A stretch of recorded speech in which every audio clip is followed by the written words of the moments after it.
Arizona carrying out its second execution this year. Richard Djerf was put to death by lethal injection at the Arizona State Prison Complex in Florence this morning. Djerf confessed to the brutal murder of the 4 members of the Luna family in 1993. On October 17, 2025, the state of Arizona witnessed the end of one of its darkest chapters. The man once feared across Phoenix, Richard Kenneth Djerf, the cold-blooded killer behind a family massacre that haunted Arizona for decades, was executed by lethal injection inside the state prison at Florence. For more than 30 years, his name symbolized betrayal, revenge, and unimaginable cruelty. Djerf wasn't a stranger to his victims. He was their friend, their neighbor, the man they once trusted. But that trust turned fatal when anger and vengeance consumed him, leading to a night that left an entire family brutally slain. In this video, we'll uncover the shocking story behind Richard Djerf's execution, the twisted motive that sparked the killings, the overwhelming evidence that ended his freedom, and the chilling calm he carried into his final moments. Stay with us, because this isn't just another execution. It's the conclusion of a story that defines the true meaning of justice served, 3 decades late. But inevitable. To understand how Richard Kenneth Djerf became one of Arizona's most infamous killers, we need to go back to the early 1990s, a time when he appeared to be just another ordinary young man from Phoenix. Born in 1969, Djerf grew up in a working-class family and lived most of his life in the quiet suburbs of Maricopa County. He wasn't known for violence. He wasn't known for crime. Friends described him as quiet, polite, maybe even a little withdrawn. But beneath that calm surface, there was resentment quietly building, something dark that would eventually erupt into unspeakable brutality. In the late 1980s, Richard worked several small jobs and became close friends with a man named Albert Luna Jr. The two spent time together, trusted one another, and often visited each other's homes. But in 1989, everything changed. Albert was arrested for burglarizing Djerf's apartment, stealing jewelry, electronics, and cash.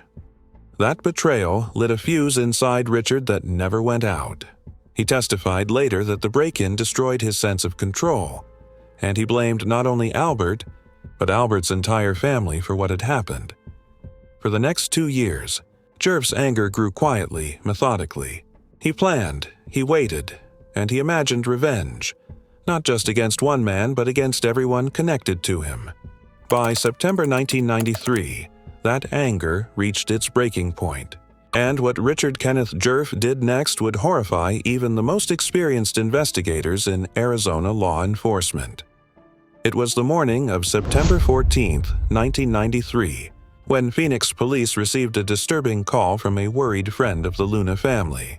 No one had seen or heard from them since the day before, and something felt wrong. When officers arrived at the Luna home, what they found inside would scar even the most hardened detectives. Every room told the story of terror, control, and unimaginable cruelty. According to investigators, Richard Kenneth Djerf had entered the Luna household under the pretense of visiting Albert's parents. Once inside, he pulled a gun, and what followed was not a crime of impulse, but a carefully orchestrated act of revenge. Over the course of several hours, Djerf bound and assaulted Albert's parents, his sister, and her young daughter, forcing them to live through the horror of watching each other suffer. Prosecutors later revealed that the level of violence was methodical. This was no robbery. It was a punishment. He shot Albert's father, Albert Luna Sr., execution style. He strangled Albert's mother, Angela, and then turned his rage toward Angela's daughter, Angela Luna Jr., and her 5-year-old daughter, Anissa. Both were killed before the morning was over. When police entered the home, they described it as one of the most disturbing crime scenes in Arizona's history. A family wiped out by someone they once welcomed through their door. What shocked investigators most was not only the brutality, but the calmness with which Djerf carried out the act. He even returned later to the scene to clean up evidence, trying to erase the trail that would lead back to him. But no amount of bleach could cover the horror he had left behind. Inside that quiet Phoenix home, the rage of one man had silenced an entire family, and ignited a search that would soon bring him face to face with justice. The investigation into the Luna family murders began immediately, and within hours, detectives knew they were dealing with something far more personal than a random act of violence. There were no signs of forced entry, no stolen valuables, and nothing to suggest a robbery gone wrong. Whoever did this had been invited in. Neighbors told investigators that Richard Djerf had been seen visiting the family shortly before the killings. That small detail quickly shifted suspicion his way. When police went to question him, they found him calm. Maybe too calm. But his alibi fell apart almost instantly. Inside Djerf's apartment, detectives discovered a collection of evidence that connected him directly to the crime scene. A set of stolen personal items belonging to the Luna family, ammunition matching the bullets recovered from the victims, and blood traces that forensic testing later confirmed as belonging to members of the Luna family. Investigators also recovered duct tape, ropes, and gloves consistent with those used at the crime scene. But perhaps the most damning piece of evidence was something Djerf himself had left behind, a handwritten note referencing the Luna family and the burglary that had haunted him for years.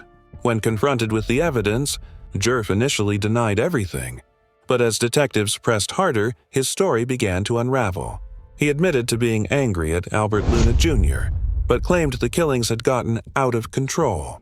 Still, his confession contained details that only the killer could have known: the order in which each family member was attacked, the layout of the house, and the type of weapon used.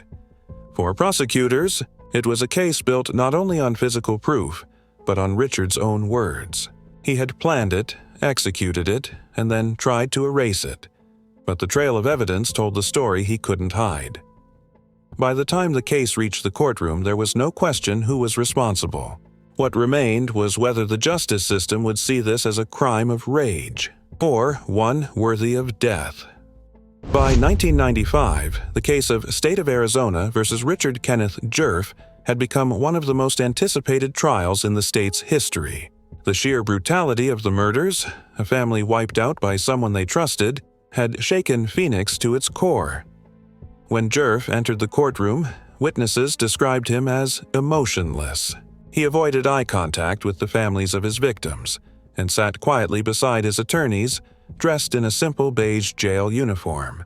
But the prosecution wasted no time reminding the jury of who he truly was. Not a man who lost control, but a man who planned every detail. They laid out the evidence piece by piece: the tape, the rope, the bullet casings, and the stolen items. They even played portions of Djerf's confession, where his calm tone contrasted sharply with the horror of his words. The prosecutor told the jury, this was not an act of passion. This was an act of revenge, deliberate, methodical, and merciless. In response, the defense tried to paint Richard as a man suffering from mental instability, arguing that years of frustration and trauma had led him to snap. But their claims couldn't erase the evidence or the chilling precision of the crime. The jury listened in silence as crime scene photos and testimony from investigators painted a picture too graphic for words.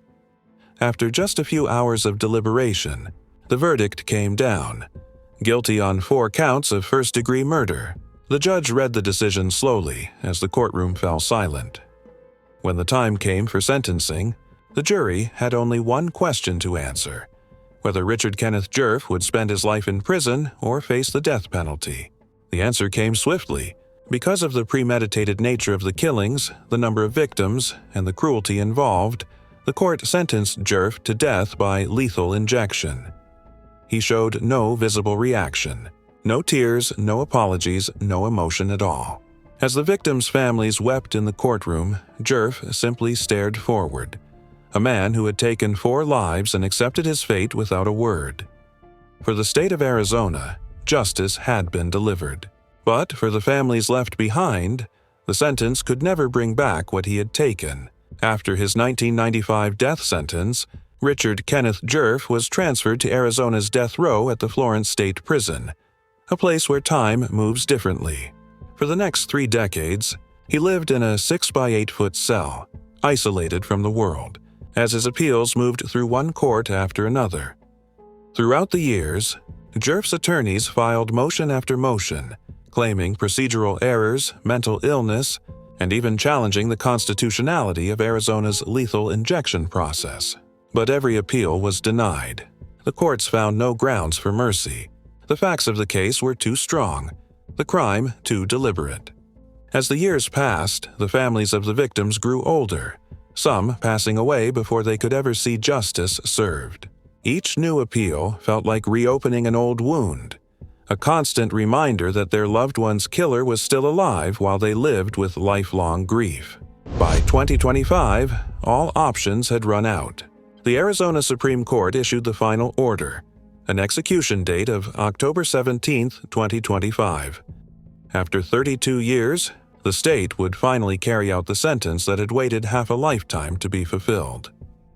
That morning, Richard Djerf was moved from his death row cell to the holding area near the execution chamber. Witnesses later said he appeared calm, polite even, as he spoke with prison staff. He declined a special last meal, choosing instead the standard tray served that day: baked chicken, mashed potatoes, and green beans. At 10:11 a.m., he was led into Arizona's death chamber, the same room where several of the state's most notorious inmates had taken their final breaths. Strapped to the gurney, Djerf turned his head slightly toward the glass window separating him from the witnesses. When asked for his final words, he spoke quietly but clearly. "To the Luna family, I am sorry for what I did. I can't take it back. I hope one day you'll find peace."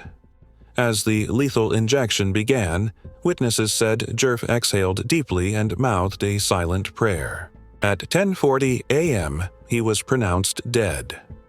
After 3 decades, justice had finally been carried out, quietly, efficiently, and without the chaos that had marked his crimes all those years ago.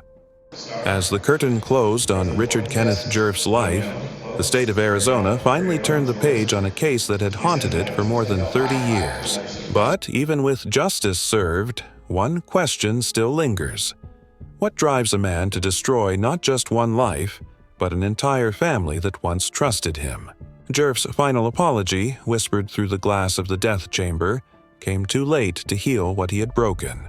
For the Luna family, there are no winners, only empty chairs, faded photographs, and decades of grief.